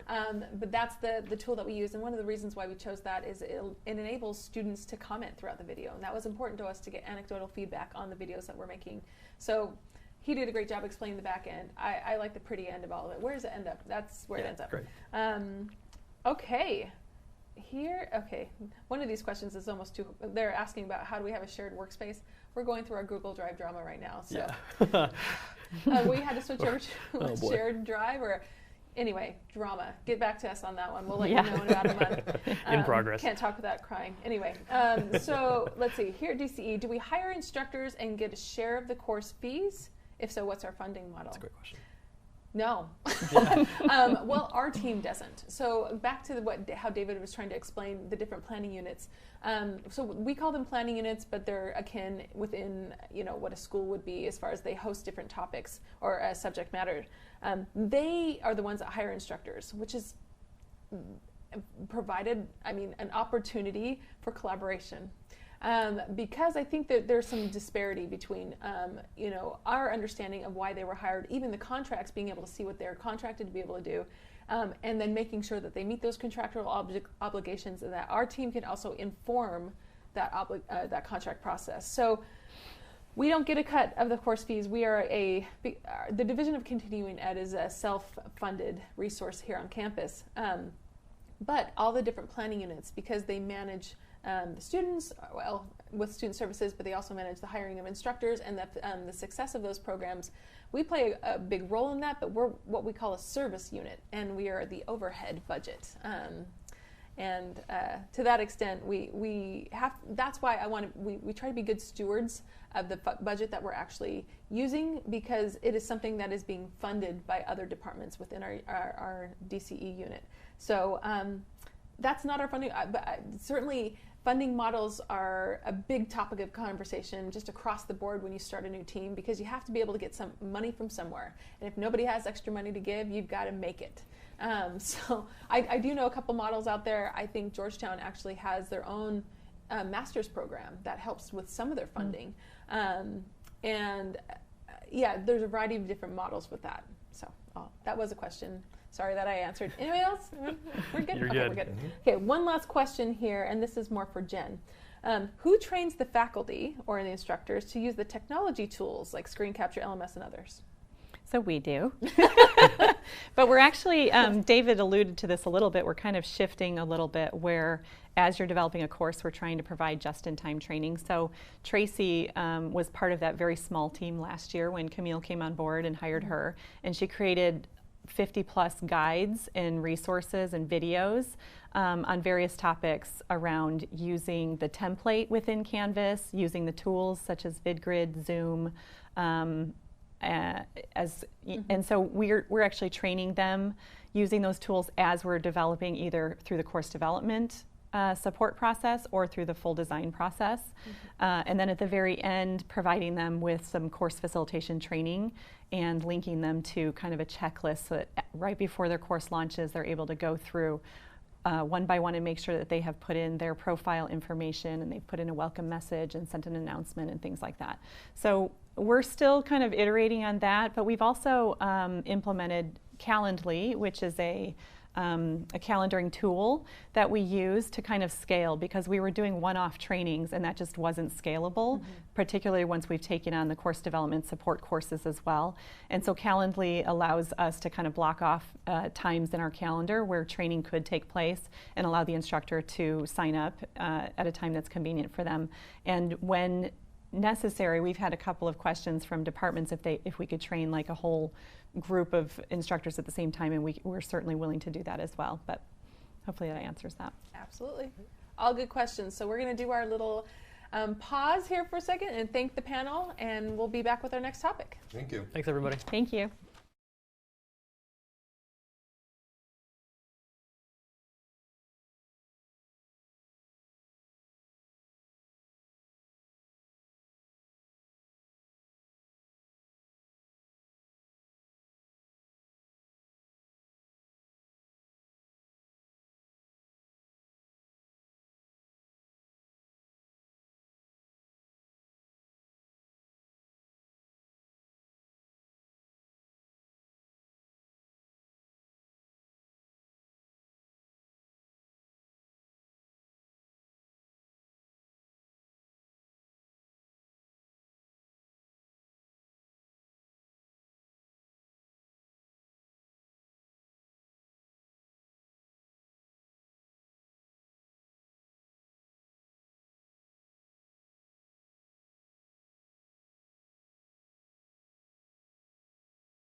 Welcome back, everyone.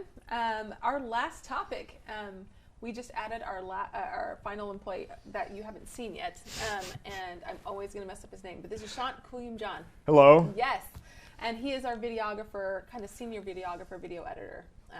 He actually, we inherited him from the marketing team, so there's a couple people we had graduated into our team, so we're excited that you're joining us. Thanks, Camille. For this discussion here.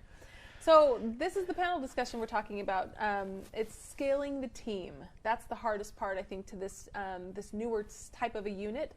So the question I'm going to throw out to you guys first is, when building a new team, how do you plan for scale, or do you?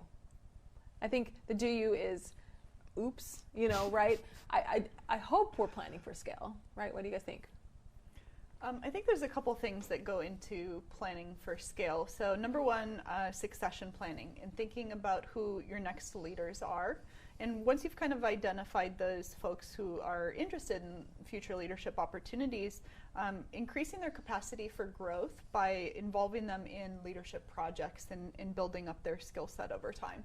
Mm-hmm. I think actually I want to hear Shaunt's perspective on this, because this is actually the more interesting part, where I think Shaunt's perspective from prior experience in terms of being a one-man band and being basically the sole media producer, and then moving to a scaled model, and how that's kind of affected his workflow. I think that'll help illustrate kind of the importance of planning for scale. Thanks, Chris.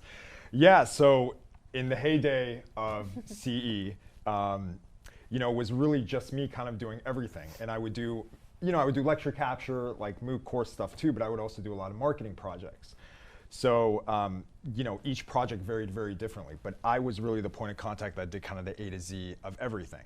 So I was telling Chris about this before. I alluded a metaphor that it's kind of like a car shop. So I had my own car in my own garage. I could work on it whenever. I could work on whatever parts I wanted on whenever, and however I wanted, right?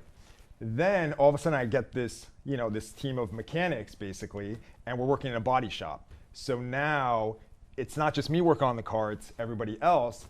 But the difficult part is, because we're sharing parts at the same time, maybe somebody works half the day on the engine and then somebody else has to pick up. So for me, really collaborating a lot, like daily, like in the trenches with everybody, to make sure like, okay, I know who's doing what, and not only that, but like who left what off where, and documenting that, and then so somebody can kind of just come in and take over. So my model changed obviously a lot. Like now, instead of me doing everything, it's like multiple people are doing everything, and so quality, of course, you're paranoid. You're like, oh, like, is this gonna be okay? Is this gonna be okay?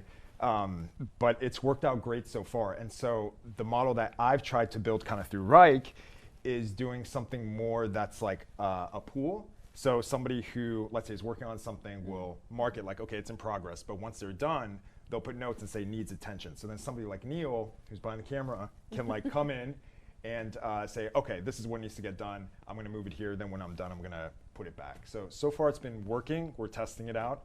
But yeah, it's been a huge help versus me just, obviously doing everything by myself. So. I'm gonna piggyback off his analogy here, because I think one of the things about planning for scale happens in building the garage, right, so to speak. Literally, we had to build a new space for you guys all to be. I think before we were all kind of all over the place, so we had to advocate for a place for them to actually exist. And the nice part, I mean, not everybody gets this luxury, right, was that we got to actually, they found a space for us and we got to build it. So we wanted it to be a highly collaborative space. And even Chris can talk to a little bit about what that's going to look like. And they're literally going to leave this and go make sure their computers are set up in their new spot. So it's happening today. But as part of that space was they wanted a conference table. They wanted, kind of this, the bigger projector screen, so that they have this collaborative area. It looks a little bit more like a press area, so that they can, it's almost like volleying back and forth, right? Some of these projects. But documentation, I think, is very important, like Shaunt said. So do you want to speak a little bit about the space we had to create? Oh gosh, yeah. Well, it's very exciting. They're hooking up the power now, and I think, the first one to move in this morning. But at this stage in the game, where I'm a little bit over a year in, and we've been through quite a bit in our process. I'm really thankful that we have the support of the university and DCE in general to be able to give us that kind of playground to to do our work in, because starting with the support of being able to hire more team members and then giving us a space for us to do our best work. I think as far as the scaling, we're going to now try and live up to the expectations of, okay, we have our full team, we have our collaborative space, and how much better and how much more work can we do? Awesome. Yeah. Okay, we're shifting gears a little bit to another question, and we might not get through all these questions because I do want to reserve time for the remaining questions. So, Dawna, what adjustments were made to the course development process when looking to scale? So I think I'm going to kind of particularly talk about media development for this piece, but for every stage, I think trying different things to see what worked best, and then learning from each experience every time we tried it, and to continue iterating. So the example of this is kind of media scripting. Originally, when we had approached this, we thought that our subject matter experts would be able to write their scripts, and we tried that out, and the results weren't quite what we wanted them to be, and were resulting in a lot of needed edits and changes and things like that. So then we actually tried to move it to the media team actually creating the scripts. And there were some challenges there as well, because we realized that whoever's writing the script really needs to know the ins and outs of the content and the curriculum and the course and how the course is built. And so we continued to evolve and iterate, and now we have a designated role on our instructional design team who is responsible for script writing and copy editing, and that's been really great for us. So I think just trying different things to see what works best, and making sure that you're learning from each experience, each experiment, and continue to iterate and improve. I think on that note also, just to piggyback off of that, it should be important to note that specifically regarding that example, if you look at traditional models of other universities, other institutions, I mean, we are always trying to push boundaries and trying to be forward-thinking with our approach to media. So if the idea of writing a script sounds kind of like, well, why would you write a script if the instructor can just lecture, that ties into kind of a bigger view we have of not only media but instructional design, and trying to really be purposeful about our process and really trying to enhance the experience for the student ultimately. So instead of just doing a lecture capture or a talking head or an animated PowerPoint, it was determined early on that no, we need to try and go to where innovation lives when it comes to educational media, and so that's been a constant topic that we've been revisiting. And so the script writing process has been iterative in that process. It has evolved, where first it was with the instructor, then we tried doing it, and each time, of course, we got the job done, but those iterations help improve it to the point where now, especially with our big team, it's functioning at a much better capacity. Yes, we call that intentional media, where we want to be purposeful. And I think this goes into like even everything in a course map to the kind of piggyback off the question I even asked Dawna, which is before a lot, especially if we're going to own this content, we don't have a ton of control in the other model where the instructor owns the content. But in the model where we own it, we want to be intentional about everything we do. Everything should tie to a learning objective. Even the media we create, it shouldn't just be, well, that's because it's what the instructor wanted to do. We wanted to be very thoughtful, and so some of our pieces, it took a paradigm shift for some of our planning units to be like, that's so little, like it's such a little bit of media, but we're like, but it's power punched, right? This is hitting at the core of what we want to represent visually.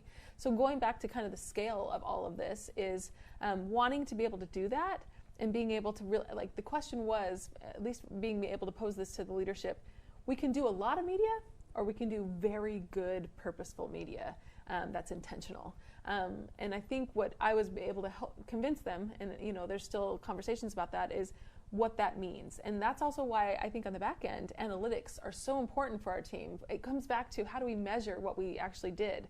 Because at some point it's intuitive that we're making some of these decisions, but how does it scale? Well, it scales because either it worked or it didn't, and we actually have to iterate, and we have to have those data sets to be able to see what went wrong, what went right, how do we fix it, right? Yeah. Okay. All right, I think what I'll probably do is 2 more questions. I think this is one that Chris and Shaunt were kind of already talking about, but how have you been able to scale for media development and maintain quality? So we're kind of talking about scaling media, but I want to add the quality piece, because we were talking mostly at MVP, right, which is minimum viable product, let's just get it out the door. But that quality is such a wide range. How do you do that? I can mention, so more on the marketing side, so Camille mentioned before how we make like these marketing assets, of course, that are kind of integrated with the work that we're already doing for the coursework. So what we've learned is sometimes the clients may not know what they want, right? And so they're just pitching these ideas like, oh, I'd like this to promote our course and blah, blah, blah. When we have packages, not only does that let the clients, you know, we can gauge, okay, what's their budget, what kind of look are they going for, but then for us it helps because we're like, okay, well it's gonna be about this much amount of time. We're gonna need maybe David to do like 30 seconds of animation for this. So already we're saving so much time because we've already defined what the creative brief basically is. And that's been a huge way for us to make consistent quality in different packages for what people want. Love it. I agree completely, and that's definitely a perspective that's of value. On the other side, with the course and all other, I would say that it ends up being kind of we have to look at our process, and there's that quality issue is what always determines, well, where are we going to go with this? How are we going to achieve this? Because it's a sliding scale where, you know, if you bring that scale down, you can have a lot of quantity versus the other way where it's like you have to find that balance. And so with us, with the team, I'm thankful that the collaborations that we've had over the past year have really had us be able to really hone in on every part of our process so that we know how long it takes to achieve this level of quality. And if we're getting feedback that this is where we want to be or this is where we want to go, then we're constantly striving to go in that direction. You've got me thinking about that model with the triangle where I think it's like You can quality, only get cost, two. and Yeah. time, Yeah, and you pick move two. one and Two. the other Yeah. other Pick two two. move. And so I think that factors into a lot of our approaches and how we develop media and courses as well. Great, guys. Final question before we turn this over to you, so feel free to have some questions in Slack. Looking back, are there any changes you would make to scaling efforts? So for me, I think having multiple strategies in place for each step of the course development process and having a lot of different tools in your tool belt.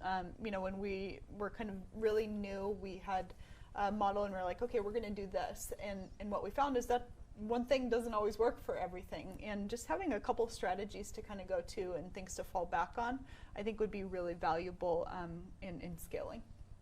I would change zero, not a thing, because I feel like the process of trying, iterating, you know, not succeeding, all of that has built up this level of wisdom to kind of approach future projects and to kind of build on our experiences. And so I don't know that if we made the right choice the first time or if I went back and changed something so that it just went in a straight line, I don't know if that would be as effective because it arms you with the right tools you need to really kind of approach every situation that comes after that with that forethought of like, okay, this is what happened before and this is how we can make it better. I think the luxury of Chris's answer right there really is attributed to our Dean Suite, to be honest. They've put a lot of faith in us. They've given us leverage to be able to experiment. I had a conversation with our Dean, Gary Matkin, one day where I was like, are we able to fail? And you want to provide us that space, or do you want us to just kind of get to a place where we're? And he was like, no, let's explore. We need to be innovative. And so, because of that, it filters down to Chris being able to say something like that. I know that some of us are on, or some of us have been on teams where that wasn't a luxury. So I really think that that's been a useful part of a brand new team, is to not have this expectation of perfection when you walk in the door, and allowing us to find our pace and our step throughout this whole process.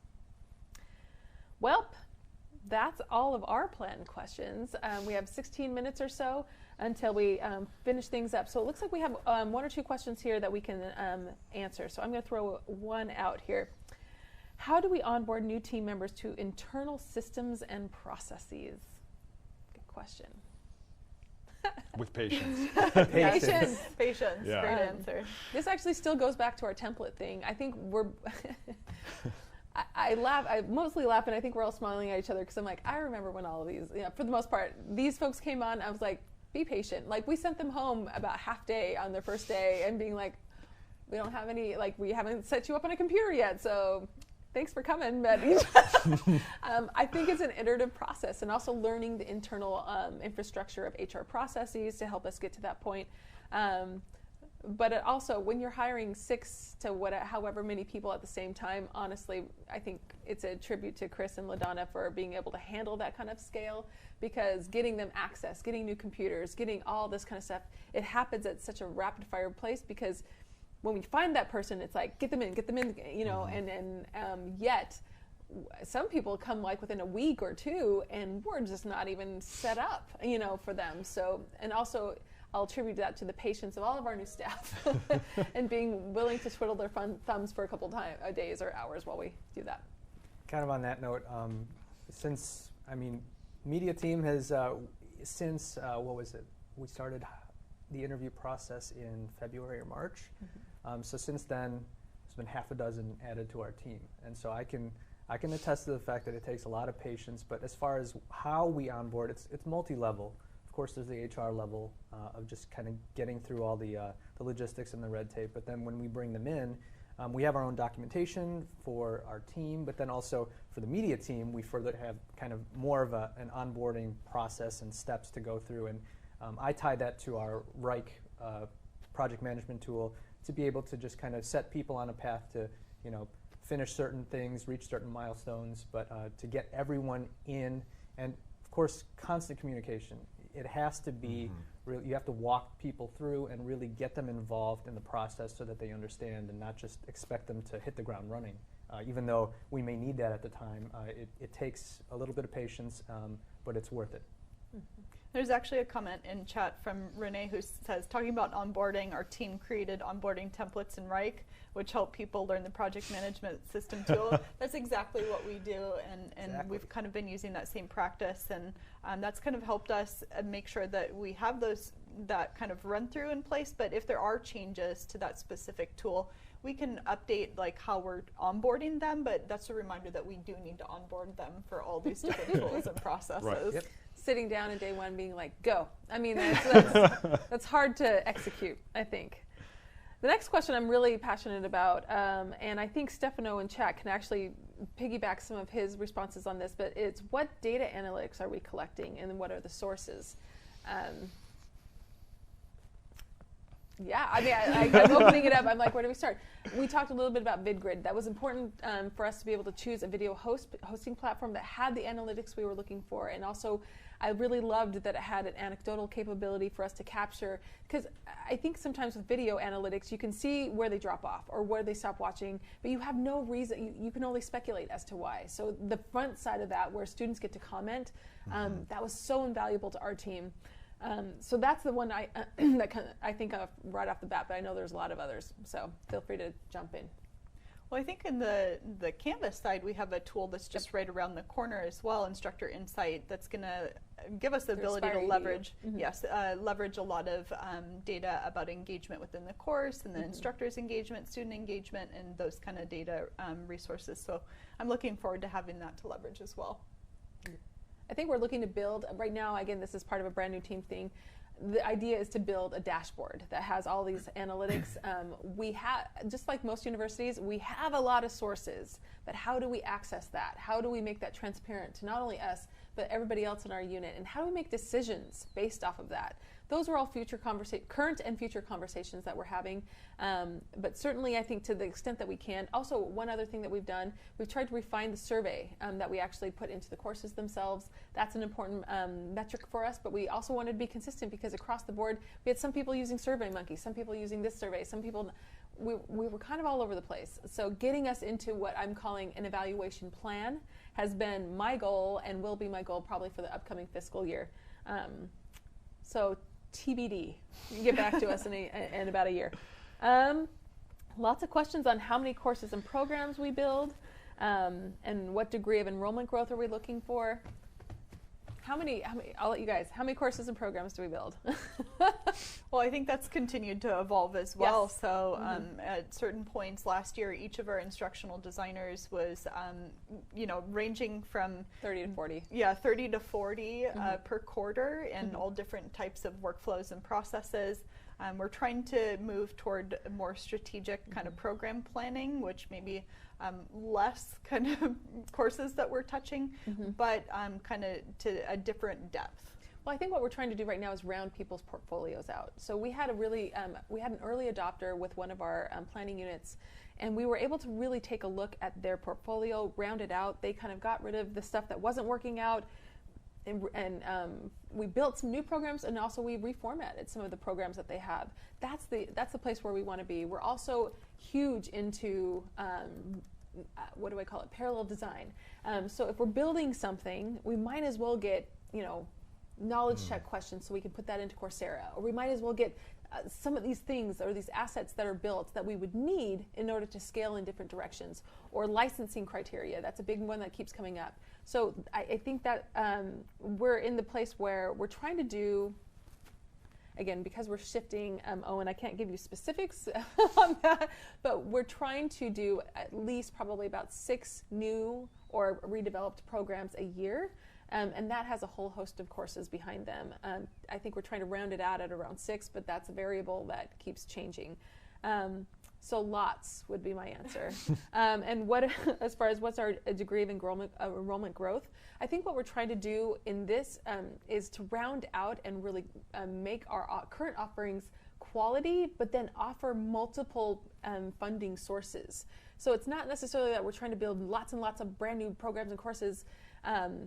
Like some institutions are, we have a lot. So I think what we're trying to do is really refine what we have and then provide alternative and additional funding options on that. All right, let's see. I want to make sure I get everything. Please talk about silos versus cross-training. Interesting one. When growing, do we have the ability to associate sub-teams to individual programs or schools they support, or are the teams all mixed up? Okay, so silos versus cross-training. I'm going to take a guess here that has more to, I'm not sure if that's internal to our team or outside, but what are your guys' thoughts initially on that topic? Well, in regards to programs, I mean, at least for media, it's like we're used to that kind of that layered nesting, like, okay, so we have within the media team an animation team, and we also have a live action team. So it's like naturally for our process, it does break down that way. But if that question is, if you want to touch on if that's more towards the program or kind of. Yeah, I think the more I read this question, the more I think the ability to take on individual programs or schools. So maybe the real question is portfolio, right? So so right now we are doing cross-functional because we haven't really assigned certain people to different things yet. So, but I think that's where it's headed. And when I worked at another Brigham Young University, they had such a big team that all the instructional designers, from what I remember, and again, sorry, Belden, they actually might be doing something different now. It's been a while, but they all had their own portfolio. I think we're not at that scalable level yet, but I think sustainably down the road, that's where we're headed. Right now, we're just taking as it comes, and it really does, what I've tried to work with the Dean's office on is coming up with a priority list. So what used to happen when I first got here is everybody would just come knocking on my door, we want this to be built. But it had no rhyme or reason with the real strategic direction of where we were going, what we were trying to make money on, and it was really who knocked on Camille's door first. So what I wanted to do is I kind of flipped this back to the Dean's office and said, you guys tell me, here's what people would like built. I need a priority. I need to prioritize all of this. And it evolved into a conversation of, well, what are the marketing statistics and research on that? What are the financials so far? What are, do we have other venue or platform options? So I think all of those it's growing, and it would be nice if once we actually kind of all of our portfolio offerings have been touched, now we can start kind of getting into that. So right now we're a little bit, as it comes, I said I wasn't going to shimmy. I didn't want to move the mic. Don't worry. Anyway, sorry, sorry guys. Anyway, so that's I think where we're at right now. I think we've answered most of these questions, and certainly we don't want to go to the 2-hour mark just because it's the 2-hour mark. Any final comments that you guys have for the group? Any words of advice? I would just say, just be patient with the whole process of expanding. And like Chris said, I don't think I would do anything really different because you don't, and what David said, you don't know what you don't know. So you have to go through something to know that, okay, that's not going to work. We have to go a different route. Even with hiring, like we thought originally, we were so excited to like hire people because we needed help. But the problem was, after we marinated on it, we were like, well, why aren't we like completely why sold? this position? Yeah. Yeah, like there's something, we should all be like unanimously like, okay, like that definitely fit in. Like, why are we forcing things to kind of fit in just because it's the best we have right now? And I'm so glad we waited because we got exactly what we needed and even better than what we were hoping for. So it just pays to wait, make sure like the right thing happens at the right time, and you'll feel it in your gut feeling and that helps with quality because you've been onboarding and hiring the right people. You take your time with the training. Like, it takes time, but it's worth it in the end, I would say. Absolutely, I agree. Agreed. It's Couldn't have all said it worth better. it in the end. Wow. And this is why he's our marketing guy. So thank you to everybody, and a special thanks to UPSIA, especially Shaunt and Julie, for helping us with getting everything set up and marketing to this. And so we've enjoyed the time talking to you. I know we're going to plan following up with an email to the resources I know Stefano's been collecting. So thank you for your participation, and have a great Friday. We'll see you later.